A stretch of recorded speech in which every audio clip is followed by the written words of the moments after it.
오펜하이머 그리고 어둠을 견디며 빛을 꿈꾸는 사람들. 강미숙 국리. 장안의 화제인 영화 오펜하이머를 뒤늦게 보았다. 간간히 들리는 어렵다는 말에 과학의 무지한 나로서는 복잡한 수학 공식이나 과학적 지식이 전제되어야 하는 것은 아닌지 지레 겁을 먹었다. 하지만 영화는 과학자를 주인공으로 삼아 과학과 정치의 관계를 다룬 지극히 정치적인 영화였고, 후반부로 가며 메카시즘의 먹잇감이 된 과학자의 얄궂은 운명이 영화의 날실 역할을 하고 있음을 깨달았다. 하지만 영화관을 나오며 들었던 생각은 한 인간을 이해한다는 것 또는 고차원적인 사고를 하는 한 인간을 설명한다는 것이 과연 가능한 일이긴 한 것일까 하는 것이었다. 자신이 주도한 과학적 성과가 군대와 정치에 종속되었음을 깨달은 오펜하이머는 1946년 1월부터 원자력 에너지의 국제 통제를 제한하는 등 전후 군비 경쟁에서 우위를 점하고자 한 미국의 뜻에 반하는 언행을 했다. 이에 FBI는 정치적으로 공박하기 위해 8,000페이지가 넘는 증거자료를 수집했다. 하지만 자택과 사무실을 불법 도청한 기록과 뻔뻔한 거짓말이 다수 포함되어 있었고, 과거의 팩트를 현재 시점에서 악의적으로 재단하는 비열함을 보였다. 그리고 언론은 그의 과거 정치활동과 정책 제안을 왜곡하는 기사를 무수히 쏟아냄으로써 대중의 열광으로부터 격리시키는 데 일조했다. 인류에 봉사한다는 신념으로 시작한 일이 모순되게도 인류에게 재앙을 안겨준 비극을 겪으며 과학자 본연의 임무로 돌아가겠노라 선언한 오펜하이머에게 이데올로기를 들이댄 FBI는 필요와 입맛에 따라 기소권과 수사권을 남용하는 한국의 검찰과 닮은 꼴이다. 영화의 상당 시간을 할애하는 1954년 보안심사 청문회는 오펜하이머가 견뎌야 했던 고통과 치욕의 시간인데 한 사람의 인생이 민주주의가 얼마나 부서지기 쉬운 것인지 보여준다. 오펜하이머는 공산주의와 연관된 자신의 전력을 부정하지 않았다. FBI와 내통한 청문위원도 그가 공산주의 활동에 끌린 근본적인 동기는 사회적 정의에 대한 소망과 이상적 세계의 동경이라는 숭고한 것이었음을 인정하면서도 공산주의와 완전한 결별을 하지 않은 게 죄라고 했다. 권력의 뜻에 따르지 않는다 하여 한 과학자의 삶과 생각을 이데올로기라는 좁은 틀에 가두고 졸렬하게 사상 검증하는 것은 정의롭지 않은 권력의 본질이다. 1964년 이때의 방대한 기록을 바탕으로 쓴 동독 출신 작가 키프하르트의 기록극 오펜하이머 사건은 TV와 연극으로 옮겨져 큰 관심을 모았는데, 영국의 한 비평가는 사람들이 생각하도록 만든다고 평가했다. 세계의 복잡성만큼이나 난해한 한 인간을 이해한다는 것, 개인의 행동과 사회 국가와의 관계를 설정한다는 것은 결코 단순한 일이 아니다. 놀란 감독의 영화를 본 후 키프하르트의 기록극을 읽으며 국가에 대한 충성과 인류에 대한 충성 사이, 과학적 발견과 도덕적 책무 사이, 그리고 원자폭탄이 가장 큰 효력을 발생시킬 수 있는 목표지 선별의 기술적 자문까지 하고도 그렇게 많은 사람들이 죽으리라고는 예상하지 못했다는 일종의 정신분열 상태에 놓인 천재과학자의 머릿속이 핵분열하는 모습으로 각인되었다. 그리고 국가에 충성을 다한 애국적인 과학자를 정치적인 이유로 공산주의자로 몰아가는 청문회를 보며 100만 명이 넘는 진보적인 학자와 예술가, 정치인을 직위해제하거나 추방시킨 메카시즘의 광기를 상기했다. 동시에 냉전 때나 있었던 일이 오늘날 고스란히 재현되는 진부한 현실을 떠올리며 몸서리를 쳤다. 철진한 이데올로기 타령으로 신냉전을 연출하는 현실에서 자신의 신념보다 권력의 의지에 복무해야 하는 공무원과 학자들, 이를 속수무책으로 지켜보며 감내해야 할 시민들의 정신분열까지도. 권위주의적인 정부가 지배하는 사회에서 자신의 견해를 유지하거나 제대로 공적인 삶을 영위하기 어렵다. 파커 제이 파머는 비통한 자들을 위한 정치학에서 낯선 사람이나 의견을 만나는 과정이 곧 공적인 삶이며, 이는 민주주의에서 핵심적인 역할을 한다고 했다. 새해 첫날이 낯설어서 설이라 한 것처럼 낯선 것은 평소 자신이 보고 듣던 것과는 다른 무수한 것들이다. 한 사람이 살면서 접하는 세상은 얼마나 좁고 제한적이던가.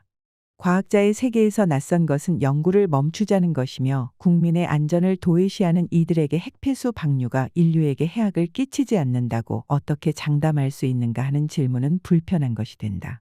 하지만 낯설고 불편한 것을 기꺼이 허용하고 토론하는 사회가 민주주의 아니겠는가.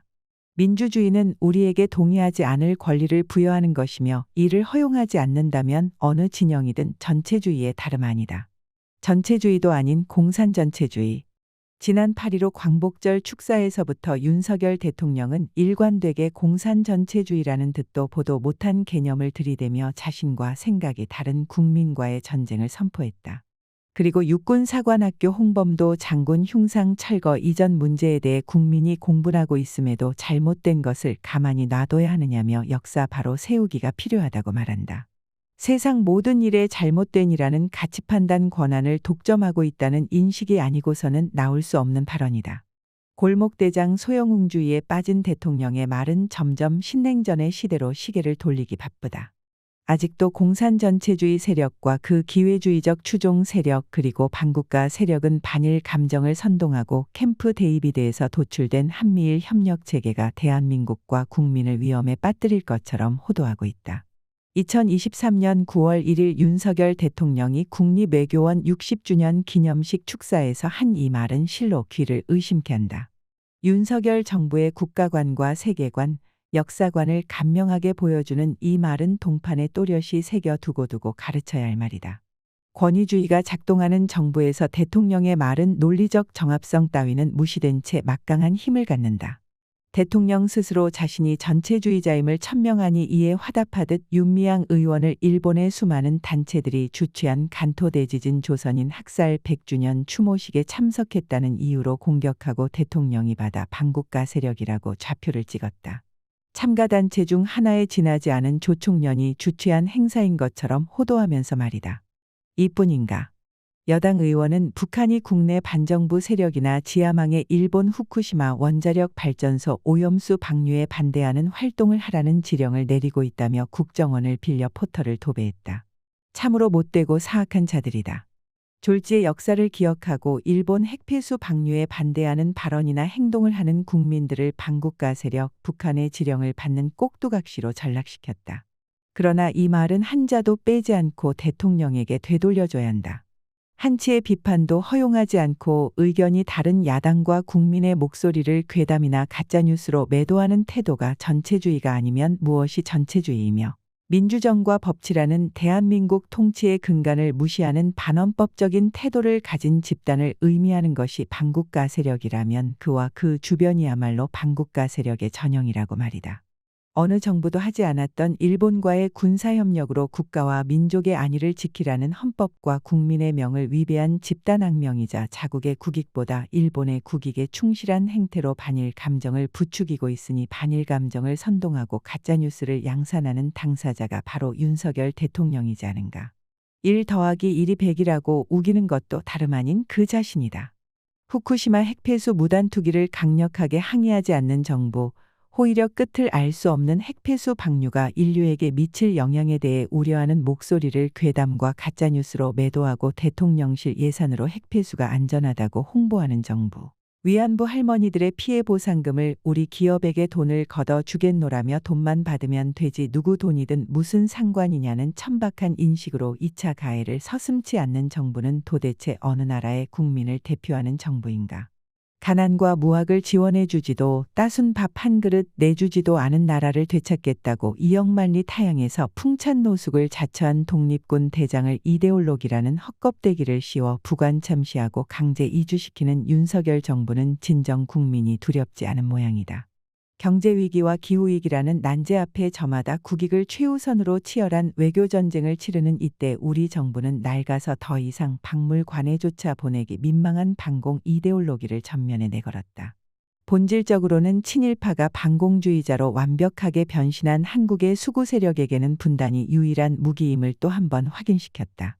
건들지 말아야 할 마지노 선을 넘었다는 것과 그들이 들어앉은 가마솥에 그들 스스로 불을 지폈음을 그들만 모르고 있습니다. 애국심으로 기꺼이 과학적 연구 성과를 정치에 넘겼으나 인류의 미래를 위해 확고한 견해를 밝혔을 뿐인 오펜하이머와 조국의 독립을 위해 소련 공산당을 지렛대로 삼은 홍범도는 다른 듯 같은 사람이다.